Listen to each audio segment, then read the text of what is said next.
O que é ambição é quando eu quero mais e melhor. Agora, cuidado. Quando eu, em vez de querer apenas mais e melhor, quero só para mim a qualquer custo, aí não é ambição, é ganância. Não se confunda ambição com ganância. Uma pessoa ambiciosa é aquela que quer mais e melhor. Uma pessoa gananciosa é aquela que quer só para si a qualquer custo. E há um custo que, embora possa, não deve ser aceito.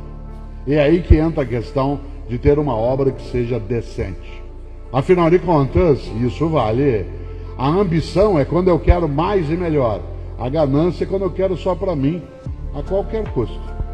Nós somos um ser capaz, inclusive, de fazer o que a gente não deve. Você sabe disso. Por exemplo, nós só vivemos dilemas porque nós somos um ser livre. Tem gente que diz assim, eu queria ser livre como um pássaro. Lamento, pássaros não são livres. Pássaros não podem não voar. Pássaros não escolhem para onde voam. Não adianta numa tarde bonita como hoje dizer, nossa, tá tão bonita a tarde, acho que eu vou a pé pro ninho. E aí ele vai caminhando. Claro que não. Nós somos um animal que pode fazer escolhas. Por exemplo, nenhum animal come o que faz mal para ele. A menos que você o engane. Nós não só comemos o que faz mal para nós, como ainda gostamos. Tem gente que fala, como só carne branca, que é aquela gordura que fica na picanha. Nós somos um animal que é capaz de fazer mal para nós. Nós somos o único animal que nega o instinto de sobrevivência. E o fazemos com dedicação. Nós somos um animal que faz coisas absolutamente antinaturais. Entre elas, colocar nossa vida em risco. Há uma diferença entre um aventureiro e alguém que tem uma missão. Quando você faz o que faz, quando você vai desarmar um explosivo, você não está brincando para ter emoção. Você está tentando cuidar de uma comunidade. Quando você tem que ter uma intervenção num lugar, quando você vai com os teus cães farejar ou conter, quando você vai com os teus homens em cima de uma situação, não é uma aventura aquilo. Aquilo é uma missão. Aquilo tem um sentido. Aquilo tem algo que eleva a atividade. Ela não é uma mera experiência. Por isso, tem que haver, é claro, a possibilidade de imaginar, por exemplo, que nós domamos os nossos instintos de maneira forte. Nós somos um animal livre. Nós somos um animal tão livre que, como eu disse, a gente é capaz de fazer o que faz mal para nós. E nós passamos a fazer sem pensar, sem refletir. Você sabe que hábitos, como dizia o Mark Twain, hábito não é uma coisa que se atira pela janela e ele sai. Você tem que empurrar a escada abaixo, degrau por degrau. E hábito é uma coisa perigosíssima. Você e eu somos capazes de incorporar hábitos a ponto de achar que o único modo de fazer é daquele jeito.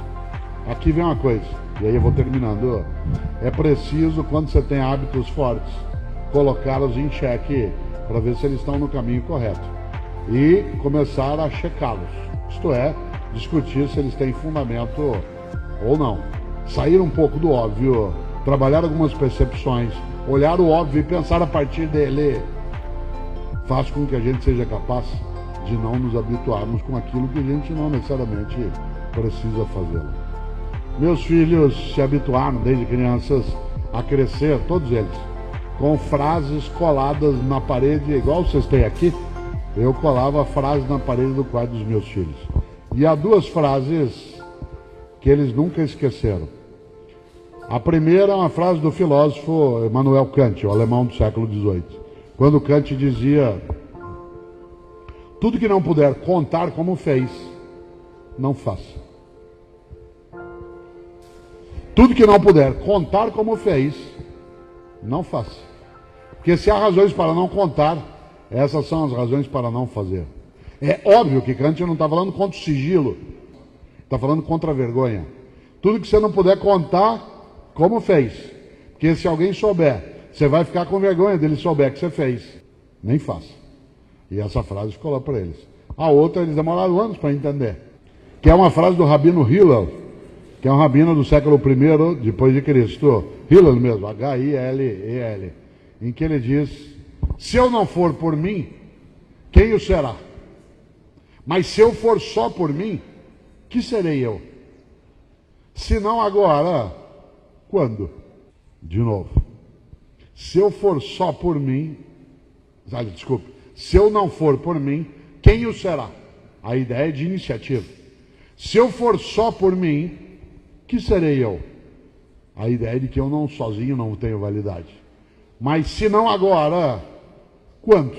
O senso de oportunidade.